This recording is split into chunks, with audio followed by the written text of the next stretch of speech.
Assalamualaikum warahmatullahi wabarakatuh. Sebelumnya terima kasih sudah menyempatkan waktunya untuk melihat atau menonton video ini. Video ini saya buat bertujuan untuk melengkapi tugas besar mata kuliah korosi. Nah, di sini mungkin singkatnya saya ingin mempresentasikan hasil resum jurnal saya. Mungkin saya mau share screen.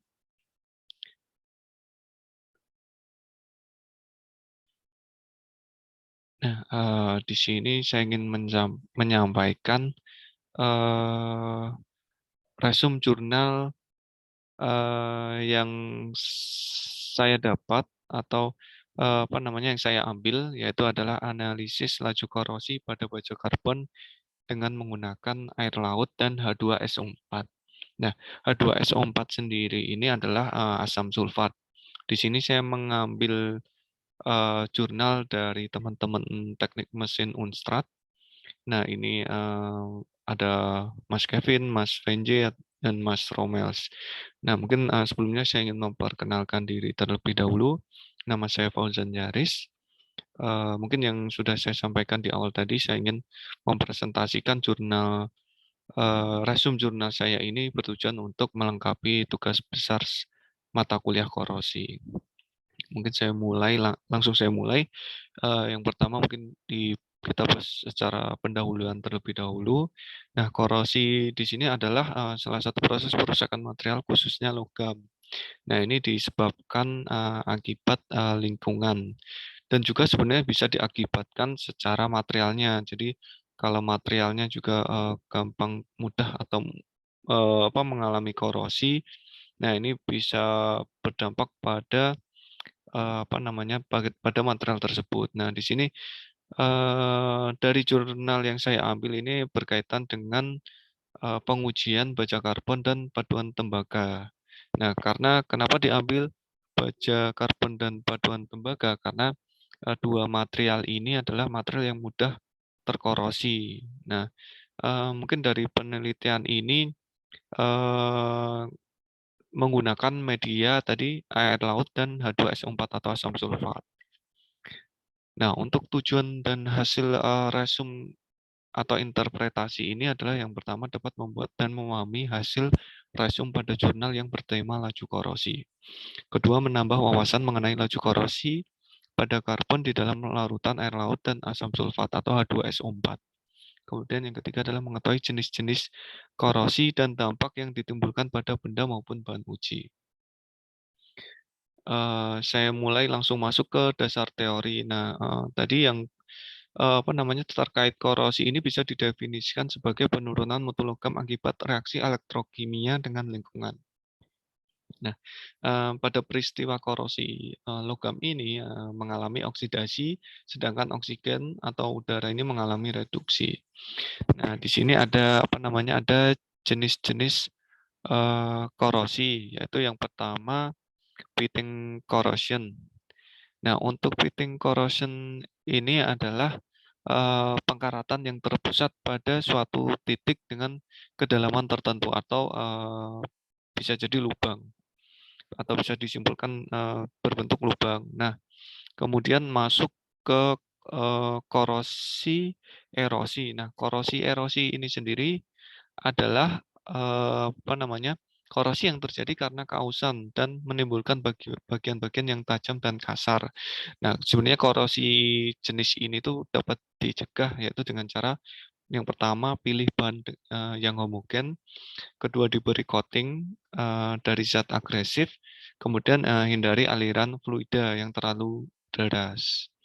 Nah, kemudian apa namanya ada korosi seragam. Nah, korosi seragam ini merupakan korosi yang diakibatkan kerusakan terjadinya pengurangan ketebalan atau thickness secara seragam pada permukaan logam. Nah, biasanya korosi ini pada umumnya apa namanya berimpact pada material pipa. Nah, kemudian ada intergranular corrosion. Nah, intergranular corrosion ini merupakan korosi yang berkaitan erat dengan aspek metalurgi material.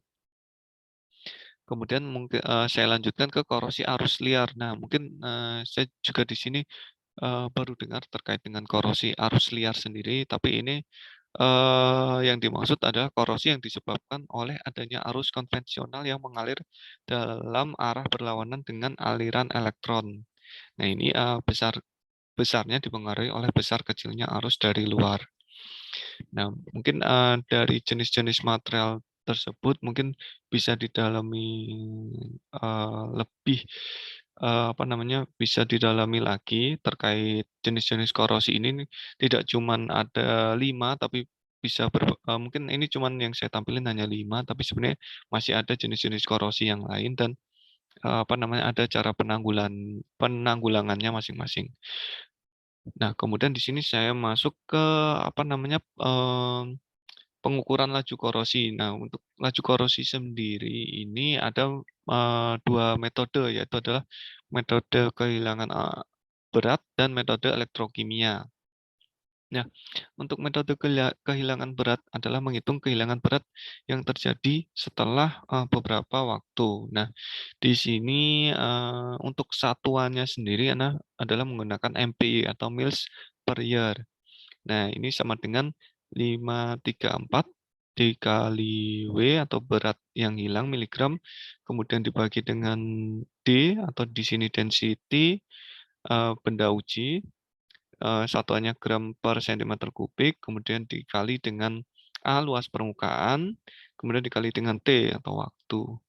Nah, untuk 534 di sini bisa dikategorikan sebagai apa namanya, mungkin satuannya ya, satuan kayak misal pi itu kan 3,14. Nah, ini mungkin untuk satuan dari mils per year ini harus dikali dengan angka 534. Kemudian masuk ke metodologi penelitian. Nah, di sini yang pertama itu ada tahapan pengujian. Nah, tahapan pengujian ini pastinya kita harus memerlukan yang pertama material uji, yang kedua pengadaan bahan dan peralatan. Nah, ini contoh apa namanya, terkait dengan material uji sendiri ini menggunakan material baja karbon dan paduan tembaga. Nah, ini ukurannya mungkin bisa dilihat ini panjang 150 milimeter, lebar 30 milimeter dan tinggi 3 milimeter. Nah, ini bentuk visual dari bahan ujinya, kemudian terkait dengan pengadaan bahan dan peralatan.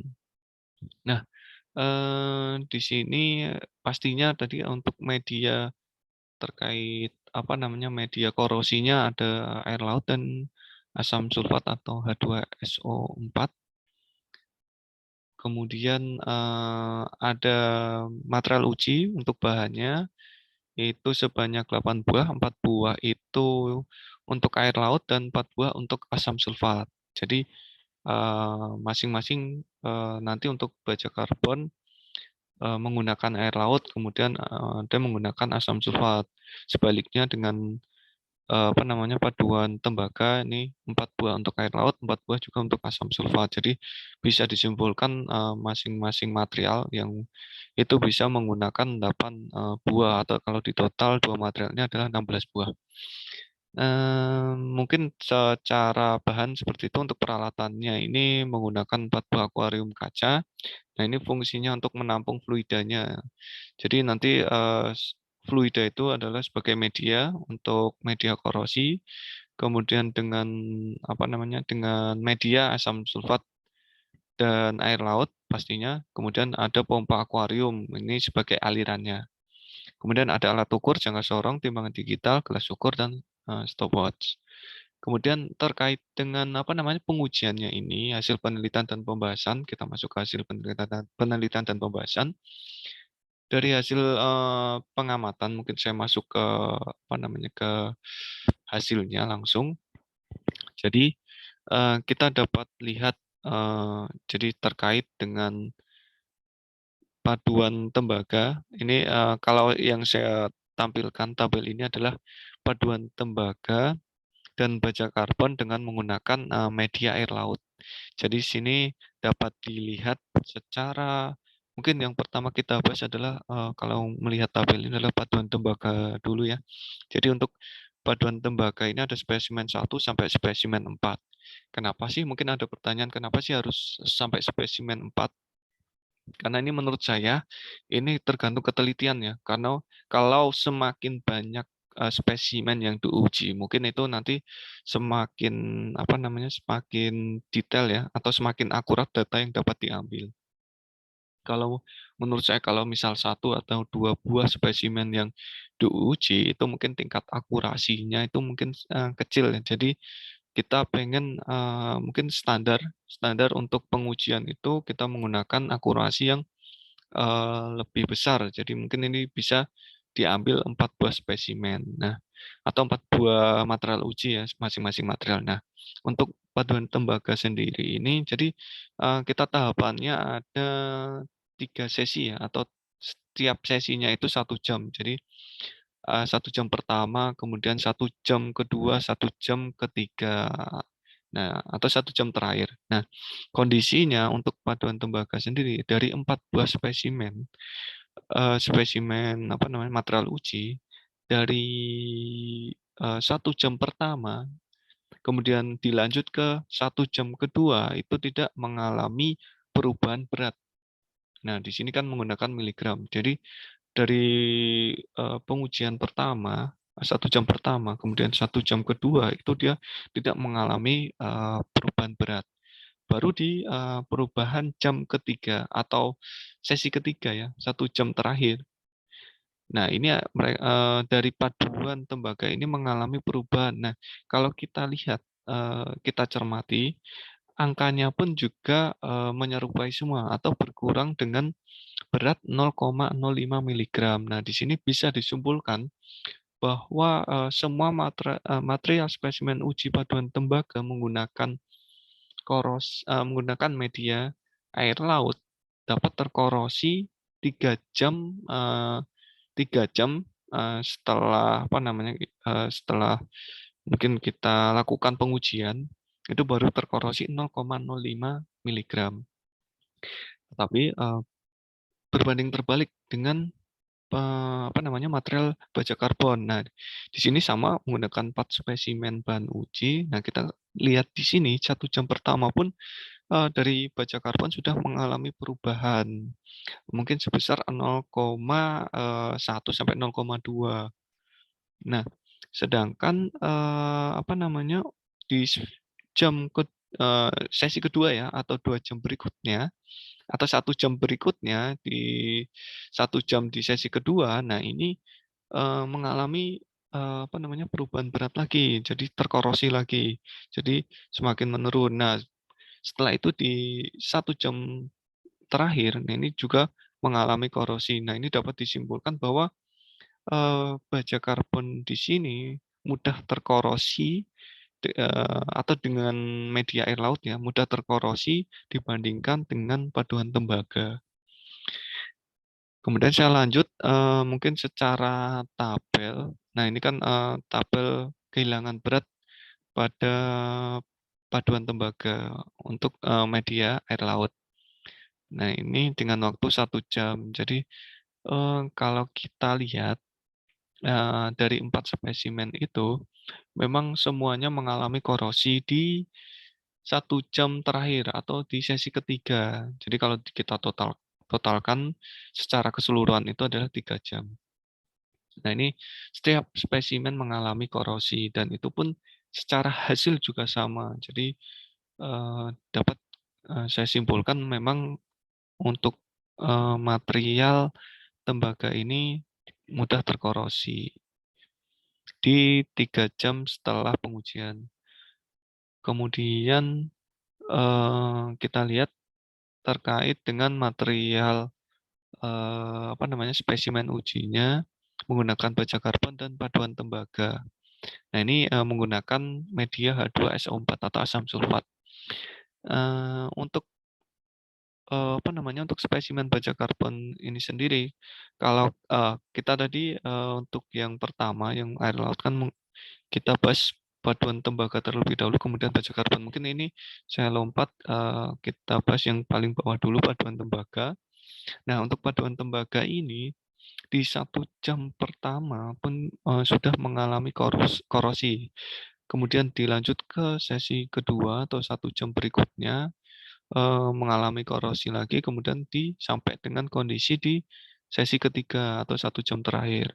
Nah, ini kalau saya bandingkan dengan apa namanya, pengujian menggunakan media air laut, dapat disimpulkan bahwa paduan tembaga dengan menggunakan pengujian, atau menggunakan media H2SO4 atau asam sulfat, ini lebih mudah terkorosi daripada dengan menggunakan media air laut. Nah ini, sebenarnya kalau semisal paduan tembaga ini sudah mulai terkorosi, pasti, untuk spesimen baja karbon pasti sangat mudah terkorosi dibandingkan dengan paduan tembaga seperti yang saya jelaskan, di awal tadi. Makanya kalau kita lihat di sini pastinya pengurangan berat untuk spesimen baja karbon pun juga semakin besar. Nah, ini bisa kita lihat contohnya untuk spesimen pertama 113,80 miligram, kemudian di 1 jam pertama akhirnya terkorosi kurang lebih 0,35. Nah, ini kan semakin besar ya. Kemudian nanti di sesi berikutnya atau di sesi kedua 1 jam berikutnya, kemudian sampai dengan 1 jam terakhir. Nah ini pasti pengurangannya lebih besar kalau di total. Nah dapat disimpulkan juga memang eh, menggunakan media H2SO4 atau asam sulfat ini dari material uji paduan tembaga maupun baja karbon ini sangat mudah terkorosi.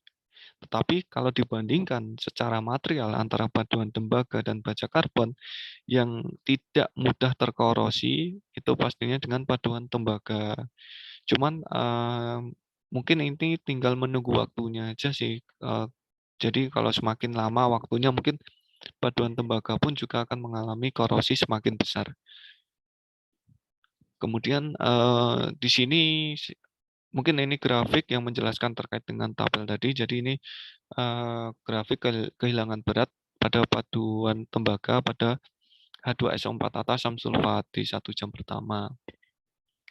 Nah, ini mungkin ini kalau kita lihat, mohon maaf kita dari awal lagi ini kan kalau saya lihat grafiknya ini mungkin skalanya apa namanya diperbesar ya. Kemudian ini diperkecil. Jadi kelihatan bahwa ini apa menurun ya secara grafik menurun sekali secara menurunnya itu spesifik lah dibandingkan dengan yang grafik yang di awal karena mungkin skala apa namanya skala grafiknya ini diperkecil jadi kelihatannya itu besar penurunannya. Tapi sebenarnya secara data yang saya jelaskan di tabel tadi, jadi untuk H2SO4 ini atau asam sulfat ya, jadi media pengujian ini untuk material baja karbon dan paduan tembaga ini mudah terkorosi. Apalagi dibandingkan dengan tadi jika media asam sulfat ditemukan apa namanya dicampur atau kita pengujiannya dengan menggunakan material baja karbon, pasti baja karbon ini akan mengalami kehilangan berat yang sangat besar atau yang sangat signifikan karena memang mudah terkorosi. Kemudian ini terkait grafik baja karbon dengan menggunakan media asam sulfat atau H2SO4. Ini yang saya jelaskan tadi, kenapa grafiknya ini kelihatan spesifik, padahal ini paduan tembaga, kemudian ini baja karbon. Nah, ini mungkin skala skala grafiknya saja yang diperbesar ataupun diperkecil.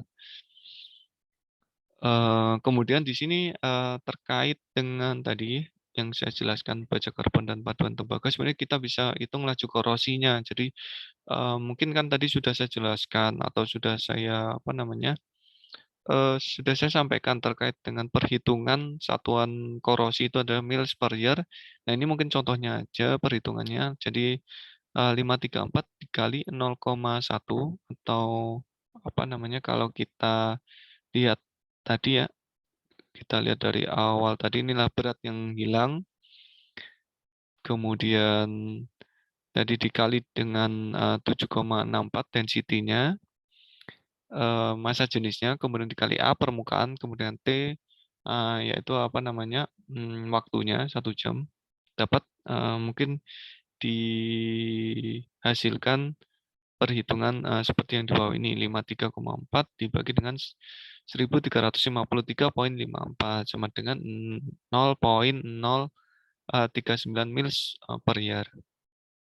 Nah, sebenarnya dari pembahasan ini mungkin ini secara apa namanya, kalau ini kan saya lihat dari jurnal ya, mungkin kalau disingkat seperti yang saya sampaikan tadi, mungkin kesimpulannya di sini adalah secara data untuk material baja karbon dan material paduan tembaga, paduan tembaga ini lebih tahan korosi dibandingkan dengan baja karbon. Tapi dalam, media air laut dan asam sulfat. Nah, untuk sebenarnya ini, ke perhitungan yang di tabel atau, hasil pengujian yang di tabel, sama kemudian nah ini mungkin kalau kita lihat hasil korosinya, nah sebelah yang gambar 4,9 ini adalah hasil korosi pada baja karbon akibat asam sulfat H2S4, kalau yang sebelah kanan ini adalah paduan tembaga. Kalau kita lihat, secara seksama teman-teman, apa namanya, kalau secara visual mungkin ini agak agak susah ya, karena memang baja karbon dan paduan tembaga ini, dalam apa namanya, dalam warnanya pun juga udah beda. Dari baja karbon itu mungkin agak hitam, tapi kalau untuk paduan tembaga ini kekuningan. Jadi kalau kita bandingkan secara seksama, perbedaan ini mungkin agak susah, kecuali kalau semisal, 2 material ini, secara visual itu warnanya sama ya. Jadi kita nanti bisa, bandingkan. Tapi kalau ini mungkin agak beda. Tapi kalau dilihat secara visual ini mungkin untuk yang baja karbon kelihatan ya ada bercak-bercak hitamnya gitu. Nah, kemudian untuk yang, hasil korosi pada baja karbon, kemudian sama paduan tembaga ya ini menggunakan media air laut. Sama ya mungkin secara visual agak kesulitan kita cari tahu perbedaannya seperti apa, tapi secara data kehilangan berat atau pengukuran tadi, pengujian berat tadi, bisa disimpulkan bahwa memang, secara apa namanya, secara data untuk 2 material ini jika dibandingkan pasti, dari baja karbon akan mudah terkorosi dibandingkan dengan paduan tembaga. Nah, mungkin ini kesimpulan yang mungkin tadi sudah saya sampaikan. Jadi yang pertama mungkin, korosi yang terjadi pada material baja karbon dan paduan aluminium tembaga di dalam larutan air laut dan asam sulfat terjadi secara merata atau uniform, seperti yang saya simpulkan. Jadi semakin banyak spesimen yang kita uji itu sebenarnya semakin apa namanya, semakin akurat data yang kita ambil. Tapi kalau misal semakin sedikit ya, berbanding terbalik, semakin sedikit spesimen uji yang kita, apa namanya, yang kita lakukan, pasti secara akurasi data itu juga semakin kecil. Jadi kita, kesulitan untuk menyimpulkan, sesuatu, yang terkait data tersebut ya. Jadi memang kalau untuk pengujian ini butuhnya itu adalah spesimen yang, lumayan banyak kalau menurut saya. Jadi secara spesifik atau secara akurasi data itu dapat, kita simpulkan nantinya. Kemudian yang kedua ini adalah kehilangan berat akibat korosi yang terjadi pada material baja karbon dan paduan tembaga ini berhubungan erat pada waktu.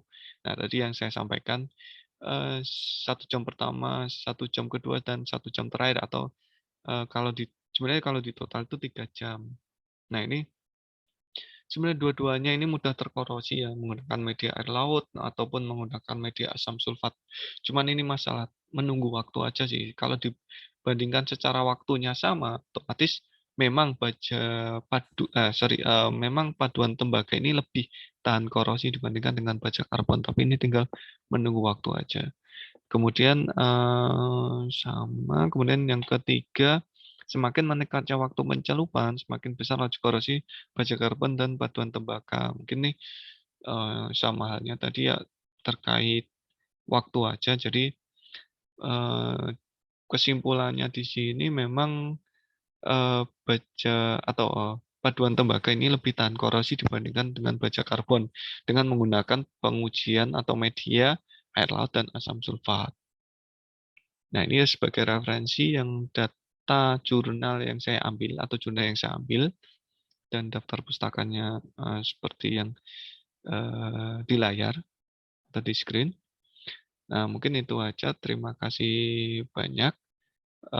Mungkin kurang lebihnya saya mohon maaf jika, ada waktu. Semoga saya juga dapat melakukan pengujian korosi ini sebagai, apa namanya, bahan atau ilmu pengetahuan yang baru dari saya.